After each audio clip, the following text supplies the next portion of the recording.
মুখ্যমন্ত্রী তো এগিয়ে বাংলা স্লোগান দেন এবং আজকে আমরা দেখলাম তিনি লন্ডনেও কিন্তু কীভাবে বাংলাতে বিনিয়োগ করতে পারেন শিল্পপতিরা। মনে করা হচ্ছে অনেক শিল্প বাড়বে এখন পশ্চিমবঙ্গে লন্ডন থেকে। দেখুন, মুখ্যমন্ত্রী বিদেশ সফরে আছে, রাজনৈতিক সৌজন্য অনুযায়ী তার সমালোচনা করা উচিত নয়। আমরাও চাই শিল্পায়ন হোক, নতুন শিল্প আসুক, কিন্তু মুখ্যমন্ত্রী তো বলেন এগিয়ে বাংলা, আর মুখ্যমন্ত্রী হাইড পার্কে দেখি পিছিয়ে হাঁটছেন, এভাবে পিছন থেকে চলে যাচ্ছেন হেঁটে। তা মানে আমরা তো এই দেখুন হাঁটতে পারছি না, মানে এ তো কষ্টকর ব্যাপার। এখন যেরকম মুখ্যমন্ত্রীও পিছিয়ে হাঁটছেন, তিনি বুঝিয়ে দিয়েছেন বাংলার শিল্পটাও পিছোচ্ছে। কিন্তু বাংলার শিল্প হবে, বাংলা এগোবে, এই বছরে নয় সামনের বছর থেকে। ভাইব্রেন্ট বেঙ্গল সামনের বছরে মানুষ দেখতে পাবে। দাদা, এবার যেভাবে মুখ্যমন্ত্রী শিল্পপতিদের সঙ্গে মিটিং করলেন লন্ডনে, টেমস নদী থেকে জোয়ার এবার গঙ্গায় আসছে, আমরা তো যে জোয়ারটা দেখছি সেটা স্বপ্নের জোয়ার, আর বাদবাকি পশ্চিমবঙ্গে সর্বত্র ভাটা।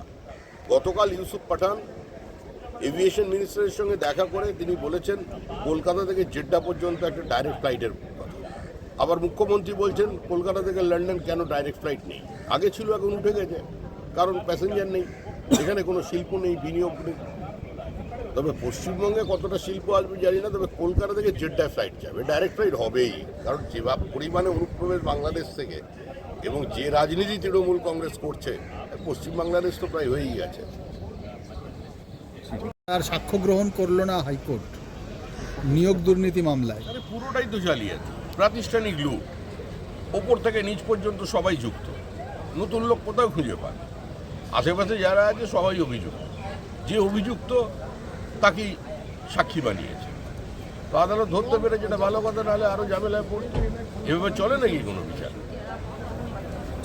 পুকুর ভরাট, পুলিশি পাহারায় পুকুর ভরাট চলছে, এটা একটা অদ্ভুত ঘটনা। বিভিন্ন জায়গায় পশ্চিমবঙ্গে পুকুর ভরাট হয়, কিন্তু রাজারহাটে পুলিশের পাহারায় পুকুর ভরাট চলছে। পুলিশ নিজে দাঁড়িয়ে থেকে পুকুর ভরাট করাচ্ছে এবং কি অন্যায় করেছে পুলিশ?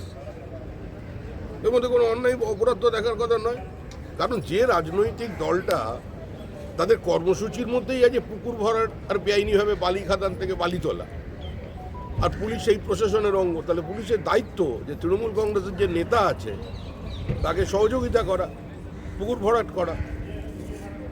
পশ্চিমবঙ্গের সমস্ত জলাশয় বন্ধ হয়ে যাচ্ছে, আর ফিরাদ হাকিম বলছেন যে ধর্মান্তকরণের কথা। এই দুর্ভাগ্যজনক পরিস্থিতি। রাজ্য চালানো হচ্ছে পরিবার পরিকল্পনা, হাম দো হামারা। তার সরকারেরই মন্ত্রী যদি বিধানসভার প্রাঙ্গণে দাঁড়িয়ে বলেন হাম দো হামারা ছে, মানে সংখ্যা দিয়ে দেশ দখল করবে। যদি কেউ পোলিও খাওয়াতে গিয়ে আক্রান্ত হয়, যদি লাইগেশন ক্যাম্পে কোনো মহিলাকে নিয়ে যাওয়ার জন্য উৎসাহিত করতে কোনো অঙ্গনওয়াড়ি কর্মী যায়, তারা যদি আক্রান্ত হন, তাহলে এই পরিস্থিতি হবে, এই পরিসংখ্যানই নিয়ে আসবে। অনিতা দেওয়ানের কথা অনেকে হয়তো এখন ভুলে গেছেন, কিন্তু অনিতা দেওয়ানকে আক্রমণ করা হয়েছিল কেন? আক্রমণ করা হয়েছিল এটাই যে তিনি উত্তর 24 পরগনার একটি অঞ্চলে তিনি জন্ম নিয়ন্ত্রণের প্রোগ্রাম চালাচ্ছিলেন। বিভিন্ন জায়গায় কন্ট্রাসেপটিভ বিক্রি করা হলে সেইগুলো পর্যন্ত বহু জায়গায় আক্রান্ত হচ্ছে, ভাঙচুর করা হচ্ছে। মেদিনীপুরের পাঁশকুড়া রঘুনাথ বাড়ি একটা খুব ছোট্ট ক্লাব একটা খেলার আয়োজন করেছে, ডে নাইট নকআউট টুর্নামেন্ট, কিন্তু সেখানের যে বিজ্ঞাপন, তাদের যে লিফলেট, তাতে লেখা হয়েছে যে মুসলিম খেলোয়াড় অংশগ্রহণ করতে পারবেন না। বাংলায় এই ধরনের ঘটনা কি কাম্য? এটাকে কীভাবে? না, খেলাধুলায় রাজনীতি, এটাকে বিজেপি সমর্থন করে না। এই ধরনের কেউ যদি করে থাকে, আমাদের দলের কেউ করেনি, এটা আমি স্থির বিশ্বাসী, এবং যারা করে থাকেন এ ধরনের প্রস্তাবকে প্রত্যাখ্যান করা উচিত। বিতর্ক চলছে, আপনি জানেন, সেখানে আপনাদের দলের কেন্দ্রীয় মন্ত্রী তিনি টুইট করেছেন, কিন্তু একটা ব্যাপার সেটা হচ্ছে বিজেপি যখন সওগাতে মোদি কিট দিচ্ছে সংখ্যালঘুদের, তখন শুভেন্দু অধিকারী বলছেন যে মুসলমানদের দরকার নেই। এই যে একটা দলে একটা দুটো মত বিভিন্ন জায়গা থেকে দেখা যাচ্ছে, কি বলবেন এটা দিয়ে? দেখুন, শুভেন্দু একটা রাজনৈতিক অ্যাঙ্গেল থেকে বলেছেন। বিভিন্ন জায়গায় এমন একটা পরিস্থিতি পশ্চিমবঙ্গে তৈরি হয়ে গেছে যে সংখ্যালঘু এলাকায় বিজেপি ঢুকতে পারবে না, এবং বিজেপি ঢুকলেই তারা আক্রমণ করবে। এটা তো কাম্য নয়। কিন্তু আমরা আবার এটা একই সঙ্গে বিশ্বাস করি, এই যে নাটক চলে আমাদের ওখানে ইফতারে, যে দুপুরবেলা পেট ভর্তি মাছের ঝোল ভাত খেয়ে একজন অভুক্ত মানে তৃষ্ণার্ত মুসলমানের সঙ্গে রোজা ভাঙার নাটক, এগুলোও একটু বন্ধ হওয়া দরকার। কিন্তু দাদা, আপনারই কেন্দ্রীয় নেতৃত্ব তারা সারা দেশ জুড়ে স্বাগতে মোদি তারা একটা প্রকল্প নিয়ে এসেছে, যেখানে ইফতারে তারা বা রোজাতে তারা বিভিন্ন জায়গাতে কিট দিচ্ছেন, ইফতারে কিট দিচ্ছে। তো এটাও তো হচ্ছে একই সঙ্গে। আরে বিজেপি তো ভারতবর্ষকে হিন্দু মুসলমানের নামে ভাগ করতে চায় না। বিজেপির রাজনীতি হচ্ছে সংঘবদ্ধতার রাজনীতি, সমন্বয়ের রাজনীতি। তৃণমূলের রাজনীতি বিভাজনের রাজনীতি। আজকে কেন এই পরিস্থিতি তৈরি হলো যে পশ্চিমবঙ্গের দিকে দিকে হিন্দুরা পোস্টার লাগাচ্ছে হিন্দু হিন্দু ভাই? আগে তো কোনোদিন হয়নি, কিন্তু এখন হচ্ছে। তার কারণ হচ্ছে পশ্চিমবঙ্গে বসবাসকারী সংখ্যাগরিষ্ঠ হিন্দু বুঝতে পারছে যেটা বাংলাদেশ হতে চলেছে, তাই সংঘবদ্ধ হতে হবে, একটা শক্তিশালী ভূখণ্ড রাখতে হবে, নাহলে বাঁচার কোনো পথ নেই, সেই জন্য চলেছে। দাদা যে বাধা দিলে সুদর্শন চক্র ছাড়বো, দিলীপ ঘোষের শরীরী ভাষা, দিলীপ ঘোষের শব্দচয়ন চিরকালই একটু অনবদ্য রূপ নিয়ে থাকে। তো স্বাভাবিক ব্যাপার, দিলীপ ঘোষ যদি কৃষ্ণের ভূমিকায় অবতীর্ণ হয়ে এই ওষুধকে বধ করতে পারেন, যারা দিনের পর দিন দিকে দিকে খুন দর্শন চালিয়ে যাচ্ছে, তাহলে তো ভালো কথা। দিলীপ ঘোষ যখন বলেছে কিছু একটা করবে।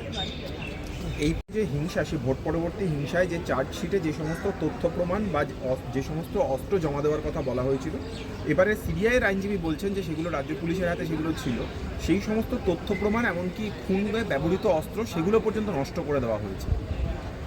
দেখুন, দায়িত্ব নিয়ে কলকাতা পুলিশ এবং রাজ্য পুলিশ ভোট পরবর্তী হিংসার সমস্ত তথ্য প্রমাণ লোপাট করেছে, সাক্ষীদের হস্টাইল বানিয়েছে। যারা অভিযোগ করেছিলেন তাদের থানায় ডেকে পাঠিয়ে বলেছে আপনার নিরাপত্তার দায়িত্ব আমরা নিতে পারবো না। বিভিন্ন ক্ষেত্রে মানুষের মনের মধ্যে আতঙ্ক তৈরি করেছে, চূড়ান্ত অসহযোগিতা। পুলিশের একমাত্র কাজ হয়ে দাঁড়িয়েছে তৃণমূল এবং তৃণমূলের যে হুডলুমস যারা আছে তাদের প্রোটেকশন দেওয়া, তাদের সুরক্ষা দেওয়ার জন্যই এদের সমস্ত কিছু ব্যবস্থা। বিশ্বনাথ বলছেন যে আমি যদি ধর্মস্থান থেকে মাইক খুলতে পারি তাহলে বাংলা কেন পারবে না? বাংলার প্রসঙ্গ টেনে এনেছেন যোগী আদিত্যনাথ এবং এই মাইক খোলার কথা বলছেন। দেখুন, পশ্চিমবঙ্গে মাইক ব্যবহার নিয়ে বহু জায়গায় সংঘর্ষ হয়েছে এবং কার্যত আমাদের এই মুহূর্তে যে রাজ্য সরকারটা আছে সেটা মৌলবাদের কাছে আত্মসমর্পণ করেছে। এই সরকার ধর্মান্ধতাকে প্রমোট করছে। এদের রাজনীতি বিভাজনের রাজনীতি। এই রাজনীতির কারণে দ্বিতীয়বারের জন্য পশ্চিমবঙ্গ ভাগ হতে চলেছে, কিংবা পশ্চিমবঙ্গটাই পশ্চিম বাংলাদেশ হতে চলেছে। দাদা,